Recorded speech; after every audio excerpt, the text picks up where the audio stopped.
বৃহস্পতিবার সন্ধ্যা ৬টায় জাতির উদ্দেশ্যে দেয়া ভাষণের ত্রয়োদশ জাতীয় সংসদ নির্বাচনের তফসিল ঘোষণা করবেন প্রধান নির্বাচন কমিশনার এম নাসির উদ্দিন। বিকেলে নির্বাচন কমিশন সচিবালয়ে সাংবাদিকদের কথা জানান ইসি সচিব আখতার হোসেন। তিনি বলেন, নির্বাচনের সার্বিক প্রস্তুতি নিয়ে রাষ্ট্রপতি সন্তোষ প্রকাশ করায় জাতীয় নির্বাচন গণভোটের তফসিল একই সাথে ঘোষণা করার প্রস্তুতি নিচ্ছে নির্বাচন কমিশন। ইউসুফ আলীর আরও তথ্য। দুপুরে বঙ্গভবনে রাষ্ট্রপতি মোহাম্মদ শাহাবুদ্দিনের সাথে সাক্ষাৎ করতে যান প্রধান নির্বাচন কমিশনার এম নাসির উদ্দিনের নেতৃত্বে একটি প্রতিনিধি দল। সাক্ষাৎ শেষে নির্বাচন কমিশন সচিবালয়ে ফিরে বৈঠকে বসেন কমিশনাররা। বৈঠক শেষে ত্রয়োদশ জাতীয় সংসদ নির্বাচনের তফসিল ঘোষণার দিনক্ষণের কথা জানান ইসি সচিব আখতার আহমেদ। আগামীকাল সন্ধ্যা ৬টার সময় তফসিল ঘোষণা করা হবে। মাননীয় প্রধান নির্বাচন কমিশনার অন এয়ারে আপনাদেরকে জানিয়ে দিবেন। উনি জাতির উদ্দেশ্যে ভাষণ দেবেন, এখানে তফসিল ঘোষণা করে দিবেন। আগামীকাল 11ই ডিসেম্বর সন্ধ্যা ৬টার সময়। তিনি বলেন, জাতীয় নির্বাচন ও গণভোটের তফসিল একই দিনে ঘোষণা হবে। আমরা সীমানা নিয়ে যে একটা খবর পেয়েছি, আমরা অ্যাডভোকেট অন রেকর্ড অথবা শর্ট অর্ডার পাওয়ার পরে এ বিষয়ে কমিশন সিদ্ধান্ত নেবে। এখন পর্যন্ত সিদ্ধান্ত হচ্ছে ৩০০ আসনে, কারণ আমরা এখনো পর্যন্ত তো কোর্টের কোনো অর্ডার পাইনি। অর্ডার পাওয়ার পরে যদি সংশোধন লাগে সেটাও সেভাবে করা যাবে। নির্বাচন কমিশনের পর্যাপ্ত প্রস্তুতি থাকায় রাষ্ট্রপতি মোহাম্মদ শাহাবুদ্দিন সন্তোষ প্রকাশ করেছেন বলেও জানান ইসি সচিব আখতার আহমেদ। ওনাকে বিস্তারিত জানানো হওয়ার পরে উনি বলেছেন যে হ্যাঁ, সন্তোষ প্রকাশ করেছেন এবং সেই সাথে আমরা যে 1 ঘন্টা সময় বাড়িয়েছি সকাল 7:30 এবং বিকাল 4:30 পর্যন্ত, এটারও বললেন যে এটা যৌক্তিকভাবে এটা হয়েছে এবং উনি সন্তোষ প্রকাশ করেছেন। ইউসুফ আলী, মাইটিভি, ঢাকা। গণ অভ্যুত্থান পরবর্তী আগামী নির্বাচনকে একটি নতুন বাংলাদেশ গড়ার সুযোগ হিসেবে উল্লেখ করে প্রধান উপদেষ্টা প্রফেসর মোহাম্মদ ইউনূস বলেছেন, এই নির্বাচনকে সুন্দর ও সুষ্ঠুভাবে আয়োজনের মাধ্যমে স্মরণীয় করে রাখতে হবে। বুধবার রাষ্ট্রীয় অতিথি ভবন যমুনা থেকে সারা দেশের উপজেলা নির্বাহী অফিসারদের সঙ্গে ভিডিও কনফারেন্সের মাধ্যমে নির্বাচন প্রস্তুতি বিষয়ে দিক নির্দেশনা প্রদানকালে প্রধান উপদেষ্টা কথা বলেন। প্রধান উপদেষ্টা বলেন, বিগত আমলে যে নির্বাচনগুলো হয়েছে, যে কোনো সুস্থ মানুষ বলবে এটি নির্বাচন নয়, প্রতারণা হয়েছে। মাহবুব সৈকত জানাচ্ছেন বাকিটুকু। সারা দেশে সদ্য যোগদানকৃত উপজেলা নির্বাহী কর্মকর্তাদের সঙ্গে মতবিনিময় সভায় যোগ দেন প্রধান উপদেষ্টা ডক্টর মোহাম্মদ ইউনূস। রাষ্ট্রীয় অতিথি ভবন যমুনা থেকে ভার্চুয়াল মাধ্যমে যুক্ত হয়ে আসন্ন জাতীয় সংসদ নির্বাচনের দিক নির্দেশনা প্রদান করেন প্রধান উপদেষ্টা। এই নির্বাচন একটা ঐতিহাসিক নির্বাচন হবে, জাতির ইতিহাসে স্মরণীয় হয়ে থাকবে। যে নির্বাচন ঐতিহাসিক হতে গেল এই জন্য যে এটা অভ্যুত্থানের পরবর্তী নির্বাচন। সকলের প্রচেষ্টার মাধ্যমে আগামী জাতীয় সংসদ নির্বাচন সুন্দর এবং সুষ্ঠুভাবে আয়োজনের মধ্য দিয়ে স্মরণীয় করে রাখা হবে বলেও আশা প্রকাশ করেন তিনি। তো এই ঐতিহাসিক দায়িত্ব আমার কাছে এসছে, ঐতিহাসিক সুযোগ আমার কাছে এসছে। আমি এটা এমনভাবে করব সারা জীবন আমি যেন মনে করি যে I did the right thing, আমি ঠিক কাজ করেছিলাম সেদিন।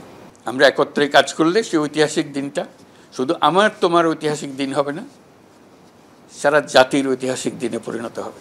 এটা শুধু আমাদের জাতির জন্য না, আন্তর্জাতিক পর্যবেক্ষক যারা আসবে তারা বলবে যে এটা তো অন্য কোনো দেশের হয়তো দেখিনি আমরা কোনোদিন। তারা সব দেশে গিয়ে ওই বাংলাদেশে কি হয়েছিল সেটার বর্ণনা করে। তাহলে বুঝলাম যে আমাদের দিনটা তাদের চোখেও এটা ঐতিহাসিক অভিজ্ঞতা হয়ে গেল। যে কোনো পরিস্থিতি মোকাবেলায় সৃজনশীল ভূমিকা রাখার পাশাপাশি অপতথ্য ও গুজব প্রতিরোধে ব্যবস্থা নেওয়ারও নির্দেশনা দেন শান্তিতে নোবেলজয়ী এই সরকার প্রধান।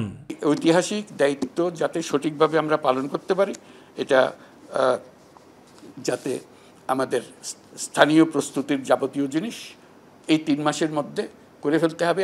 গণভোট নিয়ে ভোটারদের সচেতন করা এবং নারীদের অগ্রাধিকার প্রদানেরও পরামর্শ দেন প্রধান উপদেষ্টা ডক্টর মোহাম্মদ ইউনূস। নির্বাচনের দিন, গণভোটের দিন এই লম্বা ফিরিস্তি পড়ার সময় হবে না, তখন আগের থেকে তাকে পড়াবে। ভাই আগে পড়ে আসেন, আপনি ওই দিন আর সময় পাবেন না পড়ার, মন ঠিক করে আসেন। মহিলারা যাতে দ্বিধায় আসতে পারে, আনন্দ সহকারে আসতে পারে। মাহবুব সৈকত, মাইটিভি, ঢাকা। অন্তর্বর্তী সরকারের উপদেষ্টা পরিষদে থাকা 2 ছাত্র প্রতিনিধি, স্থানীয় সরকার উপদেষ্টা আসিফ মাহমুদ সজীব ভুইয়া ও তথ্য সম্প্রচার উপদেষ্টা মাহফুজ আলম পদত্যাগ করেছেন। সন্ধ্যায় প্রধান উপদেষ্টার কার্যালয় থেকে এই তথ্য জানা গেছে। এর আগে বিকেলের সচিবালয়ে জরুরি সংবাদ সম্মেলনে আসিফ মাহমুদ সজীব ভুইয়া নির্বাচনে অংশগ্রহণের বিষয়টি নিশ্চিত করেন। তবে কোন দল থেকে নির্বাচন করবেন সেই বিষয়ে কিছু জানাননি তিনি। আমি নির্বাচন করব, এটা স্পষ্টভাবেই বলা যায়, কিন্তু কোথায় করব, কোন দল থেকে করব সেটা পরবর্তী ডিসকাশন। আমরা এখন একটা পর্যায়ে আছি, পরের পর্যায়ে সেটা সবার সামনে আসবে।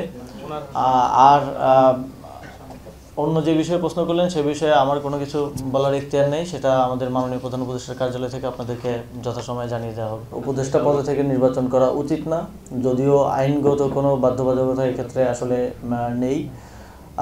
এবং আমি যেটা নিজে বলেছি সেটা আমি নিজেও প্র্যাকটিস অবশ্যই করব।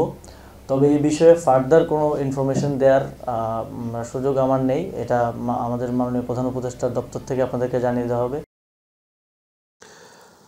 ত্রয়োদশ জাতীয় সংসদ নির্বাচনের তফসিল ঘোষণার সঙ্গে সঙ্গে উপদেষ্টা হিসেবে মাহফুজ আলম আসিফ মাহমুদ সজীব ভুইয়ার পদত্যাগ কার্যকর হবে বলে জানিয়েছেন প্রধান উপদেষ্টার প্রেস সচিব শফিকুল আলম। এর আগে পর্যন্ত তারা দায়িত্ব পালন করতে পারবেন। রাতে রাজধানী ফরেন সার্ভিস একাডেমিতে এক সংবাদ সম্মেলনে কথা জানান তিনি। প্রেস সচিব জানান, প্রধান উপদেষ্টা তাদের ভবিষ্যৎ জীবনে সাফল্য কামনা করেছেন।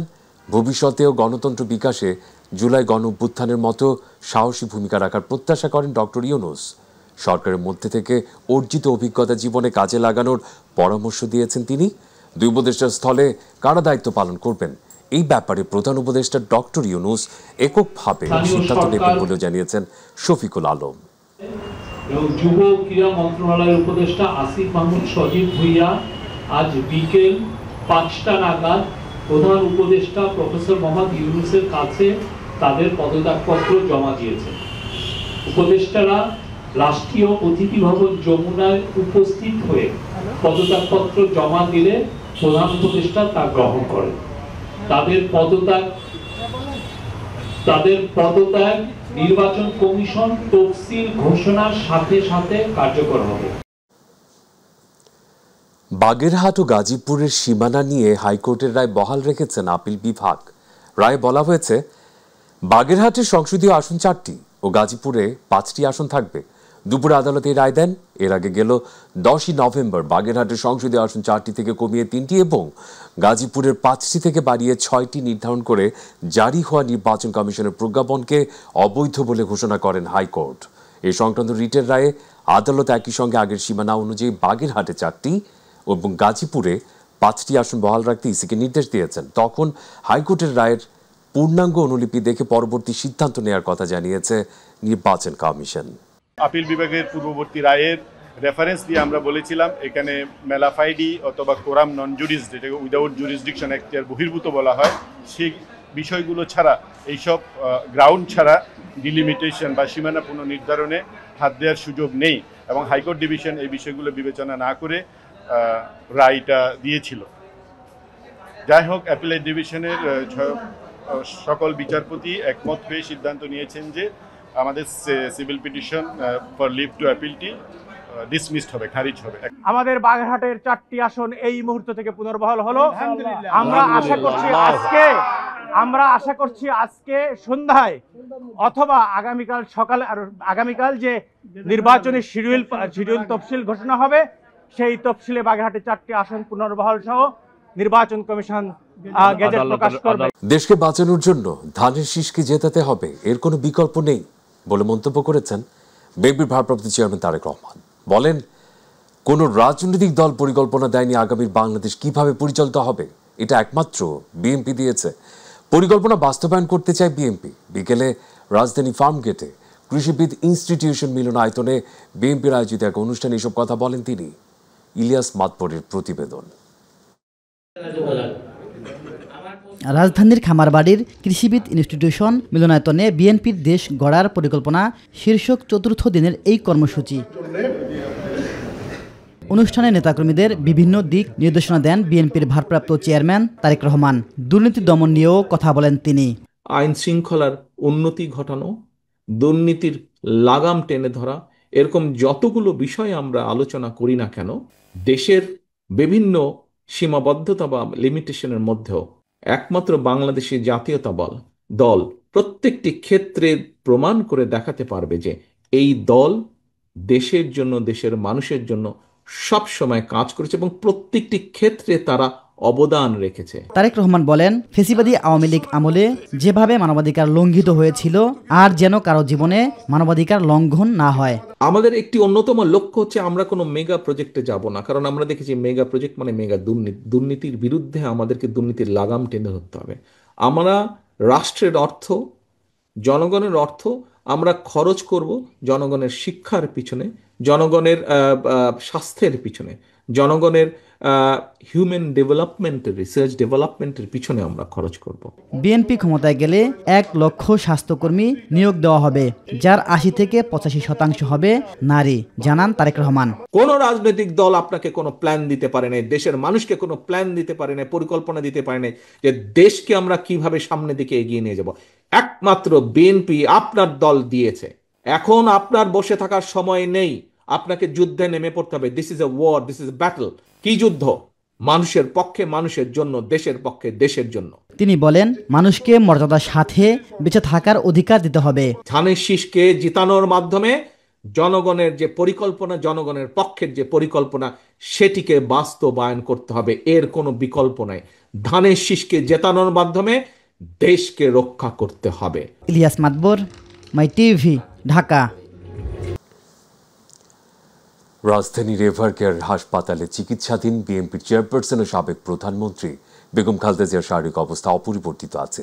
চিকিৎসকরা বলছেন, খালেদা জিয়ার বয়স প্রায় 80 বছর। দ্রুত সেরে না ওঠার পেছনে বয়স একটি বড় ফ্যাক্টর। এছাড়া এই বয়সে নানা রোগে আক্রান্ত তিনি। তারা বলছেন, কারাগারে যাওয়ার পর থেকে সময় মতো সঠিক চিকিৎসা পাননি। তবে খালেদা জিয়ার নতুন করে শারীরিক অবস্থার অবনতি হচ্ছে না, এটি চিকিৎসকদের কাছে স্বস্তির বিষয়। এভারকেয়ার হাসপাতালে সর্বোচ্চ চিকিৎসা পাচ্ছেন সাবেকের প্রধানমন্ত্রী। উন্নত চিকিৎসা বিদেশে নেওয়ার বিষয়ে সিদ্ধান্ত নিতে পারছে না মেডিকেল বোর্ড। খালেদা জিয়ার মেডিকেল বোর্ডে সশরীরে অংশ নেন তার পুত্রবধূ doctor Zubaida Rahman. Medical board পরামর্শ দিলে এয়ার অ্যাম্বুলেন্স চলে আসবে, আর যখনই বিএনপি চাইবে তখন কাতার সরকার এয়ার অ্যাম্বুলেন্সের ব্যবস্থা করবে। ত্রয়োদশ জাতীয় সংসদ নির্বাচনের জন্য প্রথম ধাপে 125 জন প্রার্থীর নাম ঘোষণা করেছে জাতীয় নাগরিক পার্টি এনসিপি। সকালে দলটির অস্থায়ী কার্যালয়ে দলের মনোনয়ন ঘোষণা করেন সদস্য সচিব আক্তার হোসেন। পরে দলের আহ্বায়ক নাহিদ ইসলাম বলেন, নির্বাচনী পরিবেশ এখনো শান্তিপূর্ণ নয়। এনসিপি ক্ষমতায় যাবার জন্য নির্বাচনে অংশ নিচ্ছে না উল্লেখ করে তিনি আরো জানান, সংস্কারের পক্ষে জনমত গড়াই দলের মূল লক্ষ্য। রিপোর্ট আতিকুর রহমান তিতাসের। ত্রয়োদশ জাতীয় সংসদ নির্বাচনের জন্য প্রথম ধাপে 125 জন প্রার্থীর নাম ঘোষণা করেছে জাতীয় নাগরিক পার্টি এনসিপি। সকালে দলটির অস্থায়ী কার্যালয়ে দলের মনোনয়ন ঘোষণা করেন সদস্য সচিব আক্তার হোসেন। সংবাদ সম্মেলনে দলের মুখ্য সমন্বয়ক নাসিরুদ্দিন পাটোয়ারি বলেন, দুর্নীতি, চাঁদাবাজ, আওয়ামী লীগ ও জাতীয় পার্টি কাউকে এনসিপি সংসদে পাঠাতে চায় না। নির্বাচনী আইন না মানলে প্রার্থিতা বাতিল করা হবে।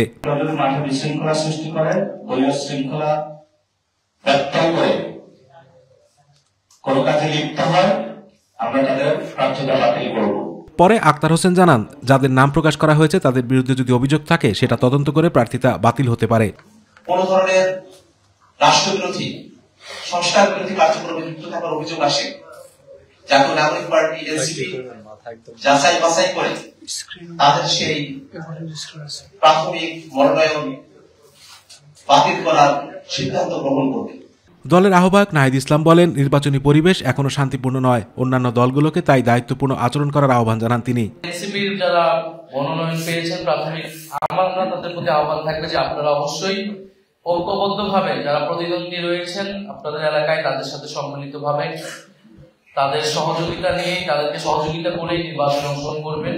এনসিপি ক্ষমতায় যাবার জন্য নির্বাচনে অংশ নিচ্ছেন না উল্লেখ করে তিনি বলেন, সংস্কারের পক্ষে জনমত গড়াই এনসিপির মূল লক্ষ্য। এবারে নির্বাচন শুধুমাত্র ক্ষমতা পরিবর্তনের নির্বাচন না, এবারে নির্বাচনটা গণভোট, এটা যাতে আমরা কেউ ভুলে না যাই। আতিকুর রহমান তিতাস, মাই টিভি। বর্তমানে সামাজিক যোগাযোগ মাধ্যমে ভিন্ন মতের প্রতি আক্রমণ, নারীদের সম্মানহানি এবং প্রযুক্তি বা AI এর অপব্যবহারের কঠোর সমালোচনা করেছেন জামায়াতে ইসলামীর আমির ডাক্তার শফিকুর রহমান। তিনি বলেন, এই ধরনের প্রবণতা অত্যন্ত উদ্বেগজনক। বিশেষ করে কেউ যখন ধর্মীয় পরিচয় বহন করে এমন অশালীনতায় লিপ্ত হন, তা মূল্যবোধের উপর বড় আঘাত। বুধবার সামাজিক মাধ্যমে নিজের ভেরিফাইড অ্যাকাউন্ট থেকে এমন মন্তব্য করেন তিনি। জামায়াত আমির বলেন, ইসলাম শিখিয়েছে মুমিন কখনো কটুক্তকারী বা অভিশাপকারী হতে পারে না। তিনি বলেন, ভিন্ন মতকে যুক্তি ও ভদ্রতার সঙ্গে মোকাবেলা করাই প্রকৃত মুসলিমের বৈশিষ্ট্য। গালিগালাজ বা চরিত্র হনন কোনো মুসলমানের বা কোনো সভ্য নাগরিকের হাতিয়ার হতে পারে না। জুলাই আগস্টে ছাত্র জনতার আন্দোলন চলাকালে ইন্টারনেট বন্ধ করে হত্যাকাণ্ড গোপনের মাস্টার মাইন্ড ছিলেন শেখ হাসিনা পুত্র সজীব ওয়াজেদ জয়। দেশের নাগরিক না হলেও তাকে আইনের আওতায় আনার বিধান রয়েছে বলে জানিয়েছেন চিফ প্রসিকিউটর তাজুল ইসলাম। এ মামলায় জয়ের বিরুদ্ধে 17 ডিসেম্বরের মধ্যে আদালতে হাজির হতে পত্রিকায় বিজ্ঞপ্তি প্রকাশের নির্দেশ দিয়েছেন ট্রাইব্যুনাল 1। এদিকে বিদেশি আইনজীবী নিয়োগের মাধ্যমে নিজেদের বিচার কার্য পরিচালনার জন্য ট্রাইব্যুনালে আবেদন জানিয়েছেন আনিসুল হক ও Salman F Rahman. S M আরিফের আরও তথ্য। জুলাই গণ অভ্যুত্থানের সময় ইন্টারনেট বন্ধ করে হত্যাকাণ্ডে সহায়তা করা সহ 3টি অভিযোগ আমলে নিয়ে 4 ডিসেম্বর পলাতক শেখ হাসিনা পুত্র সজীব ওয়াজেদ জয়ের বিরুদ্ধে গ্রেপ্তারি পরোয়ানা জারি করেন আন্তর্জাতিক অপরাধ ট্রাইব্যুনাল। মামলায় আরেক আসামি সাবেক আইসিটি প্রতিমন্ত্রী জুনায়েদ আহমেদ পলক। বুধবার এই মামলায় সজীব ওয়াজেদ জয়কে 17 ডিসেম্বরের মধ্যে আদালতে হাজির হতে পত্রিকায় বিজ্ঞপ্তি প্রকাশের নির্দেশ দিয়েছেন ট্রাইব্যুনাল 1। পলক এবং জয়ের বিরুদ্ধে একইভাবে হাজিরার জন্য নির্ধারিত ছিল একজন আসামি, অর্থাৎ সজীব ওয়াজেদ জয়। তিনি পলাতক আছেন, সেই জন্য তাকে আদালতে হাজির হওয়ার জন্য পত্রিকায় বিজ্ঞপ্তি প্রকাশের জন্য নির্দেশ দেওয়া হয়েছে। দেশের নাগরিকত্ব না থাকায় জয়কে বিচারের আওতায় আনার বিষয়ে সাংবাদিকদের প্রশ্নের জবাব দেন চিফ প্রসিকিউটর।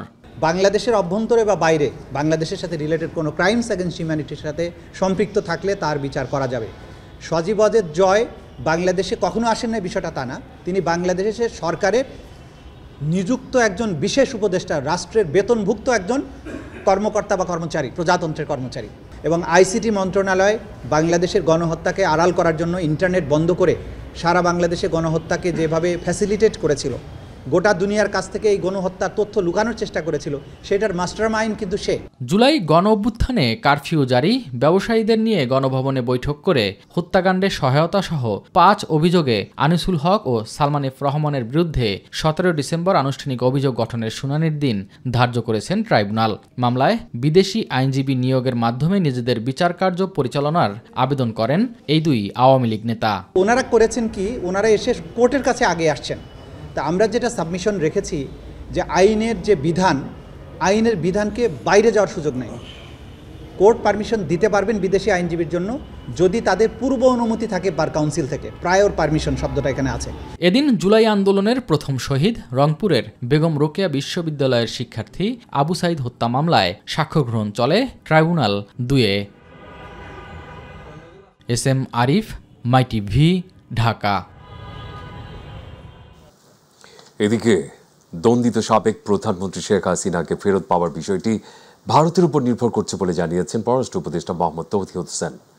বুধবার পররাষ্ট্র মন্ত্রণালয় এক ব্রিফিংয়ে সাংবাদিকদের কথা বলেন তিনি বলেন, ভারত ছেড়ে তৃতীয় কোনো দেশে যাচ্ছে শেখ হাসিনা যাচ্ছেন এমন খবর শুনলেও কূটনৈতিক চ্যানেলে সুনির্দিষ্ট তথ্য নেই। ভারতের উপর নির্ভর করছে শেখ হাসিনাকে ফেরত পাওয়ার বিষয়টি। পররাষ্ট্র উপদেষ্টা আরও বলেন, নতুন করে মানবাধিকার ইস্যুতে যুক্তরাষ্ট্রের নিষেধাজ্ঞার আশঙ্কা নেই। র্যাবের উপর থেকে নিষেধাজ্ঞা প্রত্যাহারে সরকার কূটনৈতিক প্রচেষ্টা চালিয়ে যাচ্ছে বলেও জানান তিনি।